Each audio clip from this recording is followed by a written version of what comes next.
Where does mental illness begin? Does anyone know big studies about this? And even the entire Sunnah supports this.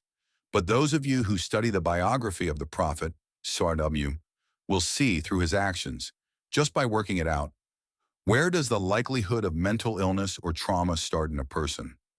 If a person grows up with this, I think it all started in their childhood. Most of it is in childhood. The studies have mounted more and more, and it's established that most of it starts in childhood. Mental disorder just means that you don't have full control over your thoughts, and there are many levels. People who go through that are rewarded by Allah subhanahu wa ta'ala for their perseverance and their pain. Listen to the hadith. Any Muslim who goes through physical pain or sickness or anxiety, worry or stress and claustrophobia, you can call it anxiety or depression if you like, or harm from people, whether physical or by words, or any sadness over a trauma in the past, or a calamity or a tragedy, even the prick of a needle that just touches him or her, the little prick of a needle, except that Allah expiates and washes away some of their sins. Patience. A lot of people misunderstand what patience is. Patience means you keep going and you keep wrestling with yourself not to stay dormant. You wrestle with yourself when your desires and your pain tell you to go and do things that are horrendous and bad. But you say no. It's when it tells you, stop prayer, stop giving in, and stop trusting Allah. You say, no, I'm going to keep doing it. You still walk with the pain. You still walk with the grief. That's okay. You still walk with the trauma, but you're going to build around it. Example, if somebody loses their child, I believe it is the hardest calamity in the world. I don't think there's anything harder than that. Losing your child before you, especially if they're really young. The Prophet SAW did not tell us to get over it, and anyone who lost their son or daughter in his time, he would not tell them to get over it or to try to heal. He would give them optimism and support to grow around it, so it becomes a scar. It doesn't really heal, or there's a little hole or something empty in their heart, but he helps them to grow around it. An example, one man used to come to the Prophet, SAW, one of the companions. He had a 7 or 8-year-old son. This 7 or 8-year-old son was called the pigeon of the mosque. Always there, everybody saw him fluttering into the mosque, flying into the mosque, and all the companions would love him.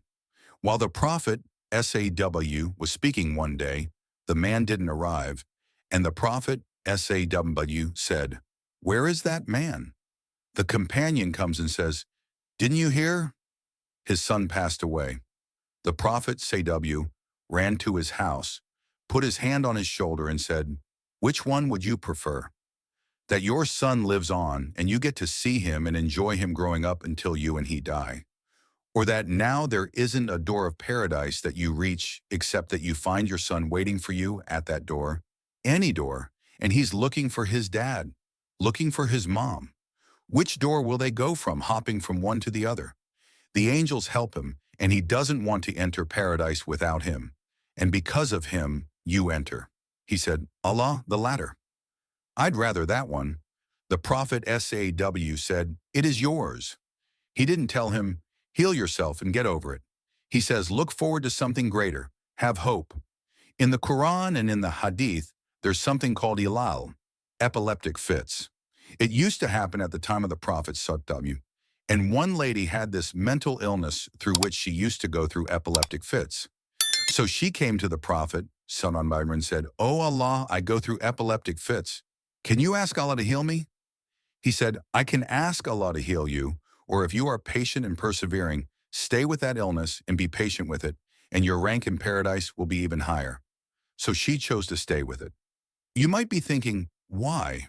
No, this only applied to her because the Prophet, SRW, told her something that is divine and unseen. Only Allah told him about it. But then she said, "But when I fall to the ground, parts of my body show because I'm unaware. Can you ask Allah to keep me covered?" So he said, "I will ask Allah to keep you covered." And the Sahabas said, every time she got an epileptic fit, nothing of her body would show when she fell to the ground. Obviously, this shows us that all these mental illnesses, problems, life issues, and pain never go to vain, and we are rewarded for it and expiated for it no matter what. Okay, last things. So brothers and sisters, depression is the biggest, the most prominent, the most widespread mental illness at the moment in the world. And as I told you, depression, don't diagnose yourself. It takes a lot to have extreme depression, but it's basically a constant feeling of sadness and loss of interest, which stops you from doing your normal activities.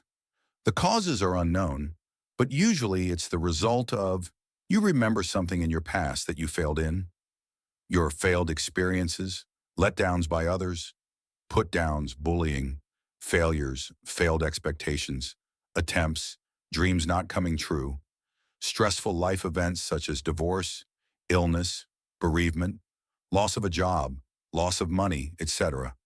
And what happens to you is that you start having a low opinion of yourself. I'm a loser, I'm not worthy, it's true what they say about me. So you start creating these names for yourself and these beliefs. Some people even start to use religion to justify their bad thoughts. They say, God must hate me, this is a punishment, I make my dua, he doesn't accept it. That means Allah is not pleased with me. Maybe it's because I said this to my mom or my dad. And they start creating so many things which they don't really know about. And sometimes they say, my life is just bad luck. Everything's misfortune. That's what Allah has written upon me. No. How do you know Allah has written this upon you? The moment you die, that's it. The moment you're still breathing, it means you have hope. There are doors. Allah doesn't leave you. Depression is to look back and think to yourself, what am I really worried about?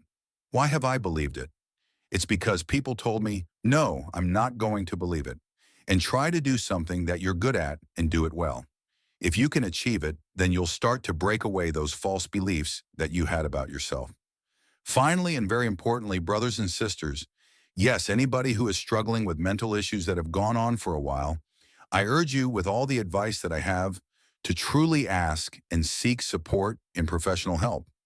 There are lots of Muslim psychologists, alhamdulillah.